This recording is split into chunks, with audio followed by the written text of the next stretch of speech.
Estrés y agotamiento son temas hoy muy comunes en la sociedad, pero ¿cuáles son las causas psicológicas del estrés, del agotamiento, hoy llamado también burnout?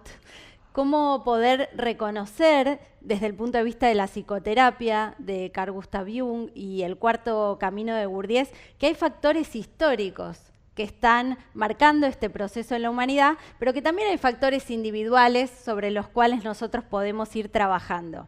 Vamos a hablar de estas claves hoy junto al profesor Nicolás Nardi. Bienvenidos al Escarabajo de Oro, ya comenzamos.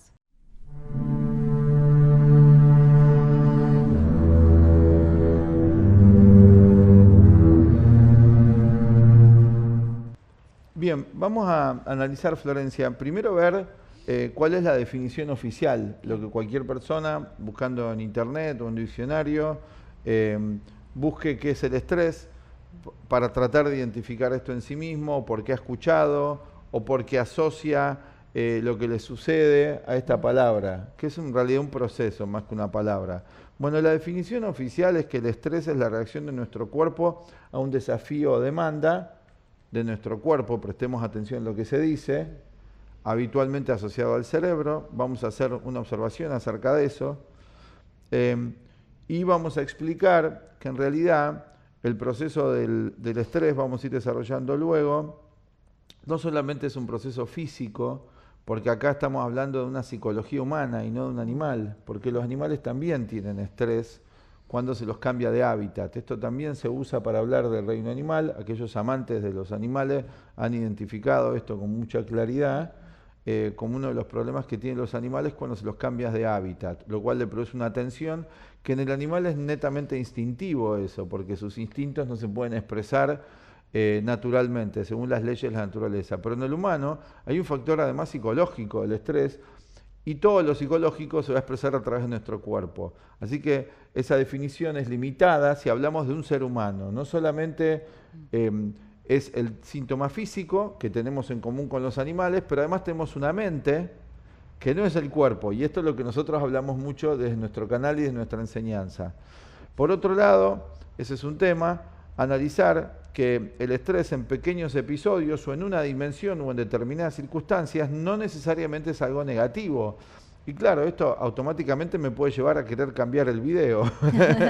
Porque ¿cómo vamos a decir que un proceso que es incómodo puede ser positivo? Vamos a ir desarrollando eso y preguntarnos si no tiene que ver con un mecanismo de protección, tanto a nivel físico como psicológico. Un aviso de una incomodidad que nos puede evitar un peligro físico y un aviso también psicológico de una incomodidad emocional que nos puede también evitar problemas emocionales. Claro. Pero eso es más sutil, así que vamos a ir con Florencia viendo todo el detalle del proceso del estrés. Sí, Nicolás, bueno, planteaste una idea muy importante, varias ideas, ¿no? Una tiene que ver con empezar a superar dualismos, ¿no? En los que habitualmente caemos. Uno es el falso dualismo mente-cuerpo. Totalmente. Que tiene una causa histórica bastante larga, ¿no? Muy compleja, que se expresa como el dualismo entre ciencia y religión, que ni uno termina siendo ciencia ni otro termina siendo verdadera religión. Totalmente, y hoy superado en gran parte por los estudios de las neurociencias de la rama que continúa también el grupo del Dalai Lama, ¿no? Con Francisco Varela a la cabeza y demás, donde ya plantean una superación de ese dualismo y la interacción mente y cuerpo es mucho más compleja de lo que se creía, ¿no? Pero necesitamos empezar a verlo como una unidad. De esto ya habló Jung hace un siglo atrás, ¿no? Cuando él afirmaba de que somos seres psicobiológicos, ¿no? Bueno, y el doctor Maurice Nicoll, discípulo de Gurdjieff, también ya en 1900 y pico hacía estudios pioneros de cómo cambios psicológicos influían en las redes neuronales. Pero presten atención, cambios psicológicos, no cambios neuronales. Lo cual hoy derivó eso en un materialismo tomado como cambios estrictamente cerebrales. Claro. Y acá hablamos de un cambio psicológico, ¿no? Exacto. Entonces sí podemos hablar, como vos decías, de que hay un estrés en el mundo animal. Totalmente. Esto, bueno, observable nada más cuando el animal está viviendo una situación totalmente atípica, ¿no? O sea, es extraído de su hábitat natural, por ejemplo en los zoológicos, en los circos, ¿no? Esto ya es bastante evidente, donde esto lleva a la enfermedad, al animal. Pero también podríamos hablar de un estrés natural en el mundo animal, refiriéndonos a estos procesos que se desencadenan desde el punto de vista de la adrenalina, de las hormonas, no tan descritos en la fisiología, un tema que se estudió, pero desde una perspectiva materialista y para nosotros equivocada, donde el animal frente a un ataque, cuando tiene que defenderse o un animal predador que tiene que salir a cazar y luchar por su supervivencia, vive situaciones que podríamos llamar como situaciones de estrés, pero un estrés natural y un estrés que, digamos, se acota a una situación particular. Me acuerdo que contaba un ejemplo que daba Krishnamurti en un video, diferenciando esto de cómo es el animal del ser humano, ¿no? Donde dice el perro, por ejemplo, un perrito, se pelea con otro, ¿sí? Tiene una lucha encarnizada o una pelea con otro, pero cuando se da vuelta a la esquina ya está, ya se olvidó, no sigue con el rencor, con el odio, ¿no? Y bueno, y los seres humanos qué diferentes que somos, ¿no? Totalmente. Porque a ese proceso se le agregan muchos aspectos emocionales, emociones negativas y demás que pueden extenderse durante años o durante toda una vida. Totalmente, totalmente. Bueno, Florencia, ¿te parece que analicemos las causas? Vamos a explicar dos procesos en esto, ¿no? Sí. Para ordenar la explicación del proceso del estrés entre causas externas por un lado y causas psicológicas. Es muy importante esto que vamos a hablar desde nuestro punto de vista, porque en nuestro estado habitual mental, los estados que tenemos, los estados son intelectuales, emocionales, motrices y sexuales de la mente. Ya no hablamos solamente del cuerpo, aunque incluye todo siempre el cuerpo. Como dijimos, no hay tal dualismo, en verdad.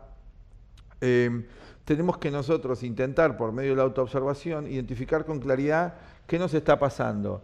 Y si nosotros dentro del proceso de la palabra estrés no tenemos claridad que hay, como decías vos, hay procesos físicos, hay procesos psicológicos, hay temas de adaptación, hay inquietudes naturales. Si no hacemos toda esa distinción, estamos en un estado de confusión y no vamos a poder reaccionar adecuadamente a los eventos de nuestra vida.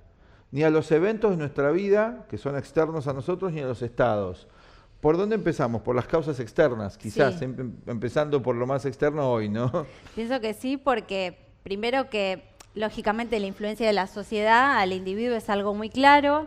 La psicología en Occidente se ha desarrollado desde el siglo XIX, luego de toda una etapa de gran oscurantismo, donde la psicología en parte había desaparecido, porque ya había existido antiguamente en la antigua Grecia y era una de las ramas dentro de la filosofía. Por eso Sócrates, por ejemplo, inaugurando la etapa antropológica, no hablaba de conócete a ti mismo. Claro. ¿De qué hablaba? Conócete a ti mismo, que tu cuerpo, no, conócete tu ser psicológico, ¿no? Luego esto se pierde y empieza a desarrollarse nuevamente con Freud y otros en el siglo XIX, ¿no? Esto, como otras ciencias, después ha ido avanzando la psicología también, y así como de la antigua lamparita de la época inicial de la electricidad a hoy toda la aparatología moderna, también ha habido un desarrollo, ¿no? Entonces, teniendo en cuenta esto, la psicología en Occidente ha tomado un cariz, una vía ligada mucho a la psicología social, donde describe una realidad del ser humano en el contacto con su entorno y cómo es influenciado por la sociedad en la que vive, por su familia.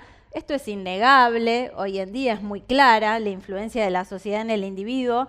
Y es un punto importante en el proceso de autoconocimiento, poder darnos cuenta cómo la sociedad nos está condicionando y nos está llevando a aumentar estas y a perpetuar o a cronificar el estrés y situaciones de sufrimiento y de dolor y demás.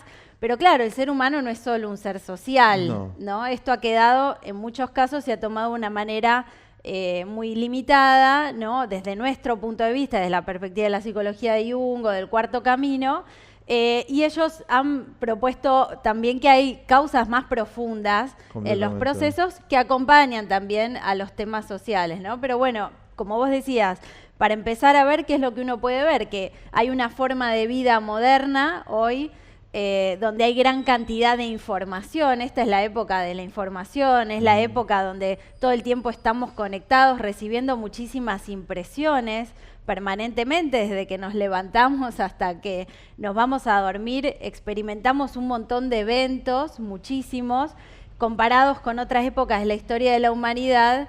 Esto es algo muy contrastante, ¿no? Cuando en la época medieval el campesino medio tenía muy poco contacto con informaciones, su vida se desarrollaba de una manera mucho más tranquila, en contacto con la naturaleza, no tenía tantos estímulos y eso en un nivel le producía menos estrés. Ahora, ¿no tenía ningún estrés el ser humano en otra época? Esto que vos estás explicando, porque acá tenemos por un lado la situación de la época actual, que es una realidad, que hay que tratar de comprender, como vos describís, diferenciando de otras épocas, porque para entender nuestro tiempo tenemos que comparar, aunque hoy día hay pseudopsicologías que están diciendo que uno no tiene que comparar, lo que uno no tiene que hacer es sentirse mejor o justificarse en la comparación, pero si el ser humano compara no puede percibir. Esto es parte del aprendizaje humano, la comparación. Entonces, si comparamos nuestra época a otra época, como muy bien vos decías, esta es una época muy compleja y es una época que nos lleva objetivamente, como pusiste vos acá, objetivamente, nos lleva a una situación de peligro. Entonces, eso ya va a causar una cantidad de estrés, aunque no nos guste escuchar esto. Sí. Y el peligro no solamente es el peligro en cuanto a la seguridad física, en cuanto a que nos pueden robar, nos pueden asaltar, una realidad muy concreta hoy. Ese es un factor, el tema de la seguridad física. Pero hay otras amenazas en el mundo moderno que claro que le piden al individuo que desarrolle otras capacidades, otros tipos de peligros, los peligros psicológicos que tenemos en este momento, los peligros económicos. Es una sociedad, es un mundo del peligro. Y por más que esto nos parezca deprimente describirlo, es importante saberlo, porque imagínense que como algunos países lamentablemente hoy tienen guerras muy concretas donde les caen las bombas, que el individuo que está viviendo en ese lugar rechace el hecho de que están cayendo bombas. Ya está ahí. Piensen en estas cosas, traten de reflexionarlo, aunque parezca mala onda hoy y que no conviene mencionar esto, pero es una realidad humana. Ya estás ahí, estoy en esa situación, tengo que prepararme para esa situación. Y hoy tenemos una cantidad de situaciones históricas. Nosotros lo explicamos esto más profundamente con un ciclo histórico que tiene que ver con el fin de un ciclo histórico. Los antiguos lo llamaban apocalipsis. Revelación es un cambio histórico importante donde es un mundo de peligros. Y esto es objetivo. Por un lado, esto no es mala onda. Y la buena noticia es que tenemos salidas a esto y podemos prepararnos. Por esto estamos haciendo el video y por eso nuestro director hace 60 años se decidió, identificando el problema de nuestra época. Hace 60 años estamos hablando. La situación era tan crítica. Dijo, bueno, acá vamos a ver, hay una ayuda para nosotros los humanos, primero para él, después para los otros, para poder enfrentar la vida con herramientas. Entonces, el peligro está. Y por otro lado está el tema subjetivo que vos explicabas, que es toda la vida actual, ¿no es cierto? Sí, entonces uno se puede encontrar, por un lado, como vos decís, no queriendo ver el mal o no queriendo ver, digamos, incluso teniendo miedo a usar ciertas palabras, ¿no? Por esto de las neolenguas. Totalmente. Hablar del bien y el mal, hablar de salud y enfermedad, desde el punto de vista psíquico, ¿no? Psicológico, ya hoy se han convertido en tabúes, y cuántos tabúes que hay, ¿no? Entonces, eso genera un estrés también. Completamente. No puedo decir tal palabra, no puedo hablar de tal tema, ¿no? O sea, uno va entrando, producto de esto que vos decías, no querer ver, al final, por miedo, va generando un estado de más tensión. Completamente. De más evasión también, ¿no? Porque la realidad, como decía Hegel, es la realidad. Claro. Y es importante tratar de observar esto, en qué mundo uno vive, y repetimos, comparar y ver qué va pasando. Y si no hacemos eso porque nos causa estrés, no queremos ver, bueno, nos vamos insensibilizando muchísimo. Y luego hay causas psicológicas, ¿no es cierto? No sé si podemos los dos hablar de estas causas psicológicas. Vos mencionabas una, era la ignorancia. No sé si querés desarrollar eso. Sí, porque cuando uno desconoce, digamos, partamos desde las cuestiones más básicas, ¿no? Cosas que uno no sabe de la vida. Totalmente. Conocimientos que uno no sabe, que tiene que ir aprendiendo desde que es niño. Es normal, es natural sentir inseguridad Ajá. frente a un proceso que uno desconoce. Es como cuando el niño, no sé, empieza una actividad nueva, aprende a leer y escribir, o empieza a hacer algún deporte nuevo, o una persona adulta que empieza a desarrollarse en algo, como no conoce el proceso hasta el final, es normal que sienta cierto estrés, inseguridad, ciertos temores o incomodidades, y esto también hoy, producto de esto de buscar siempre el placer, siempre el confort, siempre ¿no? Pasarla bien. O un rótulo o una descripción que ya nos alivie todos los problemas, Eso. como si fuese una droga. Entonces buscamos ciertas ideas que ya resuelvan todo. Instantáneo. Y genera más ansiedad eso, ¿no? Porque estamos... no disfrutamos de ese proceso de aprendizaje y de saber que es parte natural de ese proceso experimentar cierta incomodidad, ¿no? Entonces, en ese sentido, tomaríamos como un estrés natural, psicológico, y claro, ¿cuál es el antídoto a eso? Bueno, el antídoto es aprender, o sea, que es lo opuesto de la ignorancia, ¿no? Es el saber. Bueno, Florencia, esto es muy importante, ¿no? Porque acá hay un factor. Primero, la inmediatez. Sí. De que ya se anula toda la idea de proceso. En el mundo moderno, esto lo vi en un video de una enseñanza que dio David Bond, un discípulo de Krishnamurti. Y él dice que cuando habla de la física cuántica, está hablando de la función de onda, algo más complejo que ahora no vamos a desarrollar, pero que estudiamos en nuestra escuela. Y él habla de la función de onda y lo vincula con lo psicológico, algo que solamente Krishnamurti o él podían hacer, o estos pensadores donde unen ciencia y religión, o ciencia y metafísica, mejor dicho, ¿no? Y él dice que la función de onda, hablando de los procesos subatómicos, habla de un proceso, y esto tiene que ver con el desarrollo de la conciencia, que toda la energía en lo universal está en movimiento, y ese movimiento es un proceso.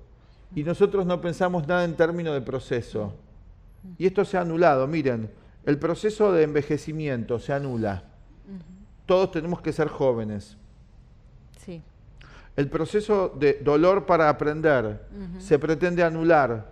Todos tenemos que sentir placer. Sí. Entonces, cualquier aprendizaje requiere una cierta incomodidad natural, como decías vos muy bien. Sí.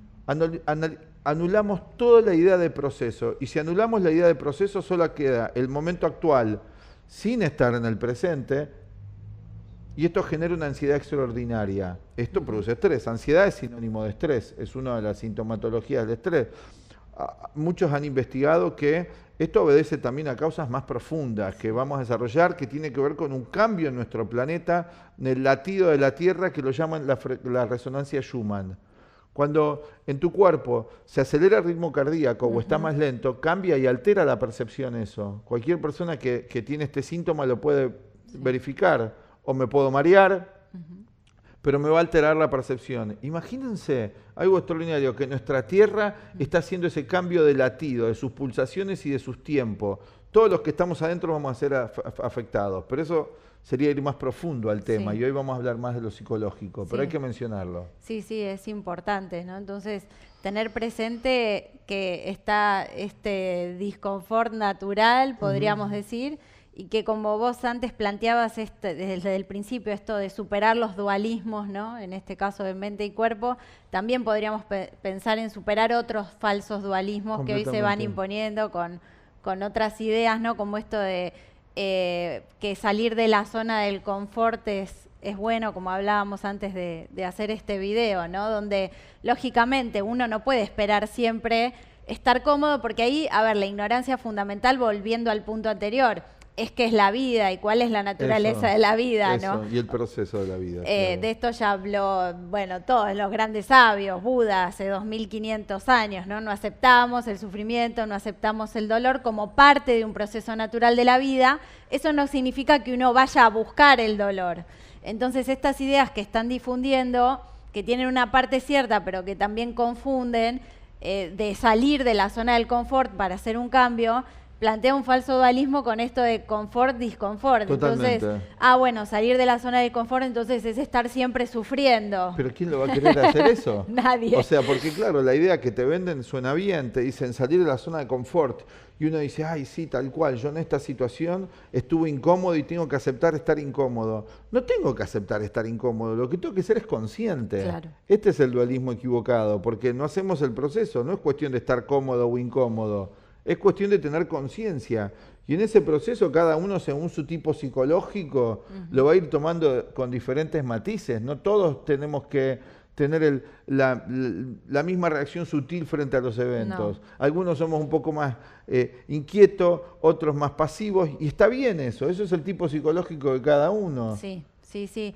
De hecho, bueno, justamente la solución a las dualidades es buscar el equilibrio, buscar la tercera fuerza, ¿no? De esto hablaron todos los grandes sabios. Jung planteó mucho esta idea de la conjunción de los opuestos, no verlos como irreconciliables, sino como complementarios, ¿no? Y aceptarlos, pero buscando el equilibrio, saliendo de esos extremismos que nos llevan a cometer tantos errores. Y un ejemplo muy bueno de esto, muy gráfico, es el ejemplo del equilibrista, ¿no? Ah, buenísimo. Porque, o sea, el equilibrista tiene que caminar por la cuerda, ¿no? Sin caerse y llegar a su meta, tiene que justamente trabajar mucho con la tercera fuerza.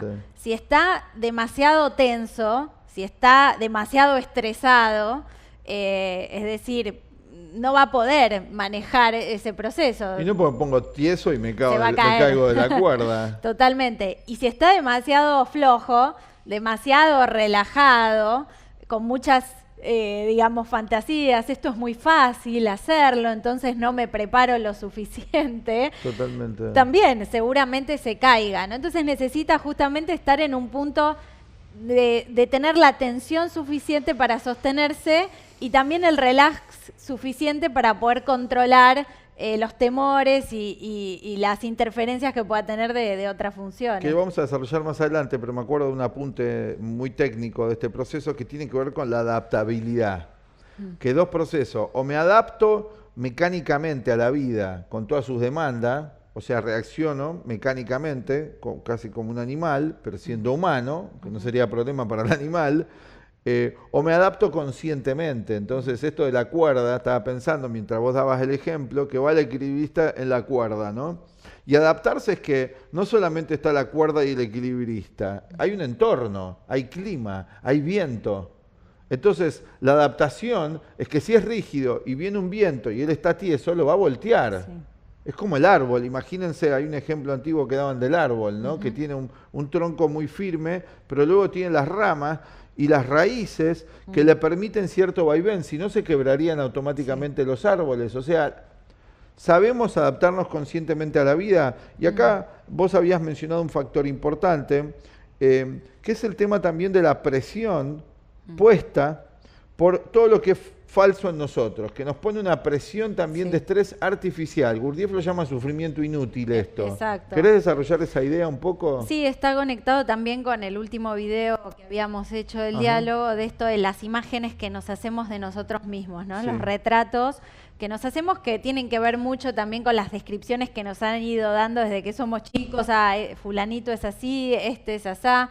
Uno se ha hecho retratos también de uno mismo en base a lo que la sociedad supuestamente espera de uno, de que, por ejemplo, hoy en día con las redes sociales todo el mundo es feliz. Vos abrís las redes sociales y todos están contentos, felices. Claro, cada uno selecciona la imagen que quiere poner ahí. Totalmente. Una imagen, una instantánea de un segundo, de un momento, que por ahí pones una foto de hace 3 años y por detrás la persona, ¿cómo está? De pronto puede estar totalmente deprimida o con un estado emocional muy negativo, sentirse sola, etcétera. Entonces, esto está operando también como un gran engaño que se transforma en un autoengaño. También este es el problema desde el punto de vista de la psicología que nosotros estudiamos, porque para poder encarar un cambio positivo en nuestra vida tenemos que vernos más objetivamente, tal como somos, y no poder estar poniendo estas imágenes falsas en el medio, ¿no? que distorsionan nuestra visión y nos vuelven muy subjetivos. Entonces, un poco esto de querer sostener estas imágenes permanentemente, nos genera una tensión que en realidad es innecesaria, porque si nosotros nos conociéramos más y supiéramos realmente cómo somos, podríamos mostrarnos de manera más natural, sin temor a que nos descubran, que en realidad no somos eso que estamos queriendo mostrar. Totalmente.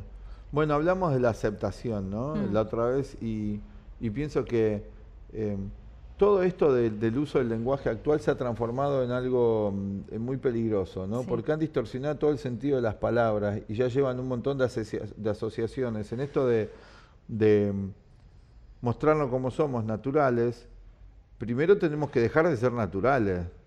Ese es el proceso, porque no es cuestión de expresar cualquier cosa que a uno se le ocurra. Acá no hablamos de esa naturalidad. No. Esa naturalidad es muy peligrosa y aparte estamos hablando de que si hay en nosotros una falsa personalidad, algo que no es auténtico, que tiene que ver con la ignorancia, con el proceso histórico, con la vida moderna, si nosotros nos expresamos naturalmente, vamos a expresar eso, no vamos a expresar otra cosa, porque eso es lo que hay en nosotros.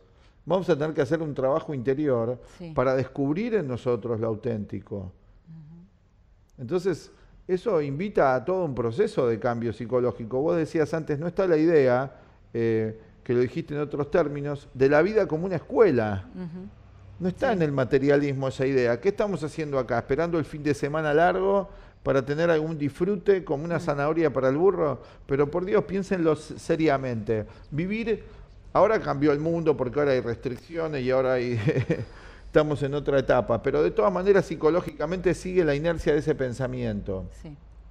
De vivir del año 365 días, algunos tienen 14 días, 30 de vacaciones, ahora son más permanentes, pero igual sigue ese condicionamiento de inercia mental.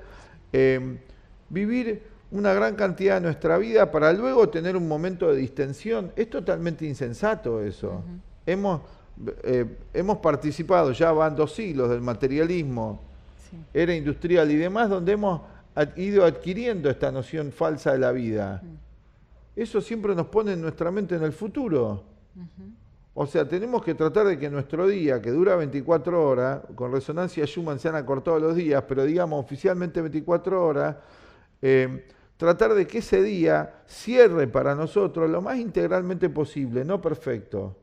Entonces esto sería para nosotros un objetivo, ¿no? Totalmente, por eso elegimos para este video poner este gráfico, ¿no? Que es uno de los gráficos que está diseñado por el director de nuestra escuela en base a las ideas de estas psicologías, donde tenemos distintas funciones, distintos centros, ¿no? Y no estamos teniendo en cuenta que en nosotros hay distintas partes con necesidades psíquicas, además de las físicas, que como las necesidades físicas tenemos que satisfacer, comer, respirar, también hay necesidades psíquicas que son vitales, que no podemos omitir, Jung los llama arquetipos, y que en el caso de que las estemos omitiendo, esto va a tener consecuencias. Y una de las consecuencias que tiene es que vivimos en estrés permanente, es que confundimos relajarnos con anestesiarnos, ¿no? Como esto del soma de un mundo feliz, de Aldous Huxley, ¿no? Pero que es hasta literal esto, porque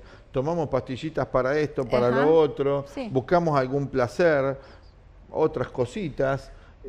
Podríamos hablar, se me ocurrió ahora que vos mencionaste esto para cerrar, las formas de estrés de las funciones, porque acá hay muchas herramientas, ¿no? Por ejemplo, en el campo intelectual, pensaba como ejemplo, o sea, todos tenemos 4 funciones, hacemos un breve reconto, ¿no?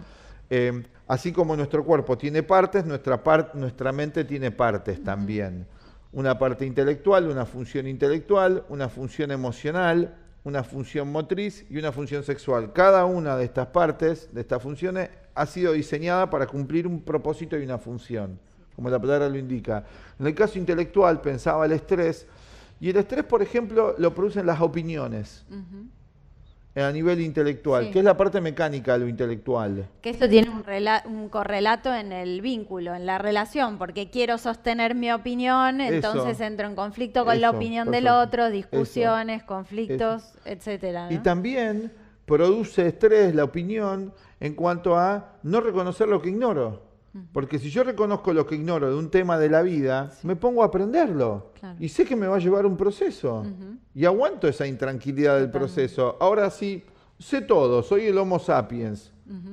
O creo que no soy capaz de aprender nada, Otra cosa, otro tal cual. extremismo, ¿no? Totalmente. Digo, entonces, bueno, no hago nada, Totalmente. me quedo como estoy. Otro problema tal cual, de la función intelectual. A nivel emocional, no sé si vos querés dar un ejemplo. Sí, a nivel emocional, básicamente son todas las emociones negativas. Todas las emociones negativas. Todas las emociones negativas. La más grande es el miedo. Y hoy creo que esto lo podemos ver con más claridad, aunque el miedo tiene distintas formas de expresarse.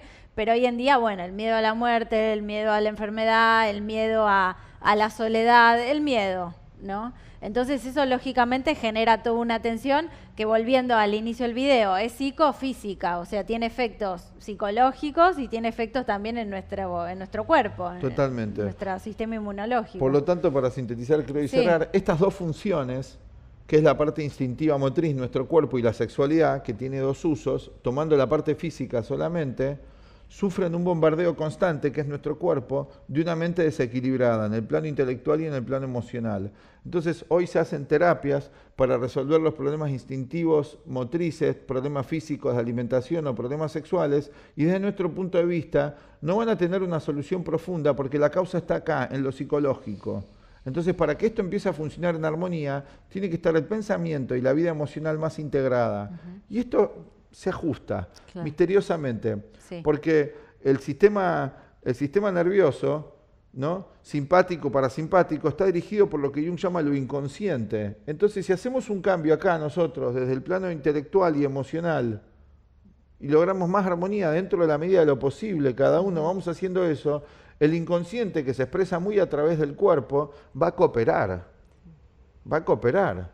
Nosotros lo hemos comprobado eso. Muchos ejemplos a través de los 60 años de nuestro director, que trabaja con personas, nosotros somos parte de ese producto, y otras personas con las que trabajamos, que si esto empieza a armonizarte, esto coopera. Sí. Se termina el conflicto. Bien. Bueno, creo que es una idea importante esta para poder cerrar este video. Esperamos que les sirva, que les haya gustado. Pueden darle me gusta si les gustó, compartir el video, suscribirse al canal si no lo hicieron todavía. Y también les dejamos la invitación para aquellos que se interesen, que quieran seguir profundizando en estas ideas, para poder participar de los cursos online que estamos comenzando ahora en breve. Que son una guía importante, como la usamos nosotros mismos, quienes estamos dando el video, donde semanalmente traemos ideas, prácticas, visiones del mundo nuevas, que son tan importantes para todos en nuestra vida, la modalidad de un curso hoy online para todo el planeta. Bueno, nos despedimos. Bien, chao. Hola, desde la Escuela de Psicología y Filosofía Aztlán, con más de 56 años en la enseñanza de la psicología de Carl Gustav Jung, el cuarto camino de Gurdjieff y otros sistemas, te invitamos a nuestro curso de psicoterapia de Carl Gustav Jung y el cuarto camino de Gurdjieff, Ouspensky y Nicholl. Los aportes de este psicólogo suizo a la psicología moderna son realmente invalorables. En este curso ofreceremos una guía práctica para aplicar los principios junguianos en nuestra vida cotidiana. Complementariamente también vamos a aprender el sistema del cuarto camino. Este sistema propone el desarrollo armónico del ser humano sobre su aspecto físico, sobre su aspecto emocional y mental, a través de técnicas psicológicas muy precisas. Estamos en una civilización en transición, como dijera el gran psicólogo suizo Carl Gustav Jung. En este momento bisagra de la historia, estamos necesitados, muchos de nosotros, de herramientas muy precisas para ir a la raíz del conflicto y a partir de allí, con herramientas prácticas, salir como el ave fénix de las cenizas. Todos tenemos esa oportunidad. Y los principios de la psicología de Jung, como los del cuarto camino Gurdjieff, ya hace más de un siglo empezaron a difundirse, tanto en Occidente como en Oriente, para brindarle al individuo, a la mujer y al hombre de hoy, una guía eficaz para comprender la naturaleza del mundo interior, en el cual en parte vivimos, que es nuestro mundo psicológico, y el mundo exterior también en el cual vivimos. Es evidente hoy para muchos de nosotros que hay una relación inmediata entre lo que pensamos y lo que sucede allí en nuestra vida. Queremos vivir una vida mejor en lo social, en lo económico, en lo afectivo, en las relaciones. Pero para eso ya se hace imprescindible para algunos empezar a ver que aquello que sucede ahí afuera es efecto de lo que sucede aquí adentro. Si vos estás interesado en aprender, así como el cuerpo necesita de ejercicio físico para estar más sano, para nuestra mente también hay ejercicios muy definidos para que ésta pueda estar mejor, como dijimos antes, y en armonía entre el plano emocional, el plano mental, que afecta inmediatamente a lo físico.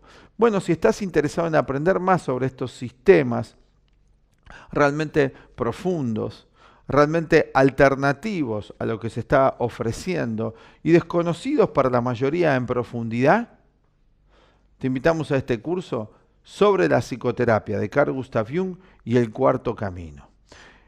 Vas a encontrar acá en nuestro video los teléfonos de contacto para que puedas averiguar bien más acerca de los temas que vamos a ir abordando y cómo es la dinámica del curso. Pero sí te podemos contar que el curso está estructurado en módulos de 4 clases. Vamos a tener clases semanales y en cada clase vamos a ir aprendiendo los principios teóricos y también cómo ir llevándolos a la práctica. Vas a poder ir avanzando y profundizando en módulos mes a mes si a vos te interesa. Ir comprobando la practicidad extraordinaria que puede tener en tu vida tanto el sistema de Jung como el sistema del cuarto camino. Ofrecemos para la gran cantidad de seguidores que tenemos en nuestro canal de YouTube, más los canales de Instagram, más Facebook, ofrecemos la modalidad online, que muchos nos los están requiriendo. Ya tenemos más de 100.000 seguidores en nuestro canal de YouTube y nos están pidiendo la parte práctica de lo que vamos transmitiendo en los videos. Semana a semana en la modalidad online vamos a hacer una transmisión en vivo donde vas a poder hacer las preguntas y manifestar tus inquietudes en relación a los temas dados. Te esperamos. Chao.